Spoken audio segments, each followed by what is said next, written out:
Hi, everybody. This is Gary Dean, and this is our nightly video report for Monday, November 9th, 2015. So, we did get a little bit of a shakeout today. Didn't really seem like there was that much fear in the market, and really, to me, it seemed like they were more looking for where to start buying. And you can see we had the moving averages at 2063, and they were started buying before we got there. So I'm not sure how much if this is the one, or this is just the first part of the break, and then maybe they come up and come down.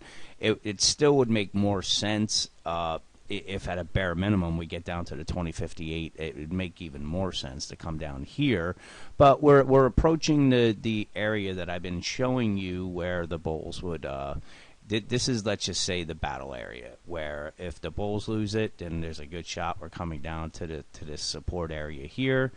If they hold, then there's a chance that we're coming back up and going to test the resistance area again. Now, just based off of the internals and the size of this move without any real pullbacks, it would make sense to head lower. We just kind of have to wait and see, because this market's got a little crazy lately. So if we take a look at the 60-minute chart, you can see we're getting pretty close to the oversold levels. Had a still this exaggerated bearish divergence this entire way up, and with the broken rising wedge would lead me to believe that we would at least be coming down someplace into this 2039 area.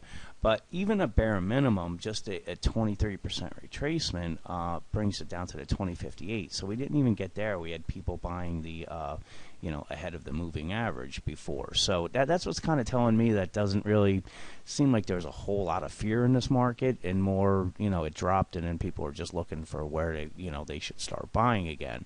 So right now, we these were the two support zones that I was mentioning that the bulls are going to hold, and if it doesn't, then we should see a move down someplace into the 2059, 58 area, all the way down to the next support zone, which is 2039.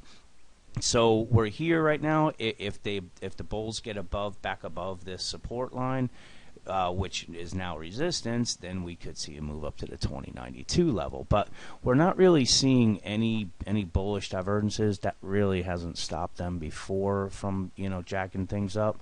But right now we're at a level I think you want to keep an eye on at 2058. If they lose that, then good shot we're coming down to this 2040 level, which is the next important support. So another reason why I'm not sure they're done yet is, even on a short term, on the 15-minute chart, we're not getting any technical divergences here. You can see, remember when we were just here, and we had a little bit of a bullish divergence, and that caused a nice rally. We don't have that yet. So again, if they take these lows out, then we're probably heading down to that 2058 level, 2040, maybe coming down and closing this gap. That's at 2054. So there's a lot of reasons on why we should head lower. But like I said, it just we haven't really seen a whole lot of conviction to the downside. So I don't want to be setting false expectations here. We need, if we saw, I think, another day down tomorrow, that may shock some people, and that would, maybe have them paying attention to the downside. But right now, I'm not really seeing it. But as what I mentioned in the morning notes was that, as far as statistics wise, it's not on the bull side, meaning we've had 6 straight weeks up, and that's usually the tail end of the spectrum.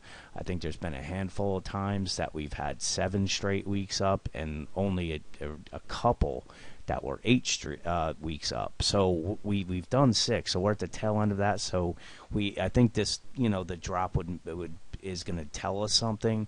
It would be nice if we see some kind of move someplace down for the next couple weeks to the 2020. I think that would be a good buying opportunity, maybe, as long as support holds. But so right now, like I said, it would make more sense if it heads down. We just it's been a little tricky lately. So if it does, yes, then maybe some sense is coming back into the market. If it doesn't, then, we're back to nobody really has any clue what's going on. So with that, let's see what plays out tomorrow, and I'll talk to you guys in the morning.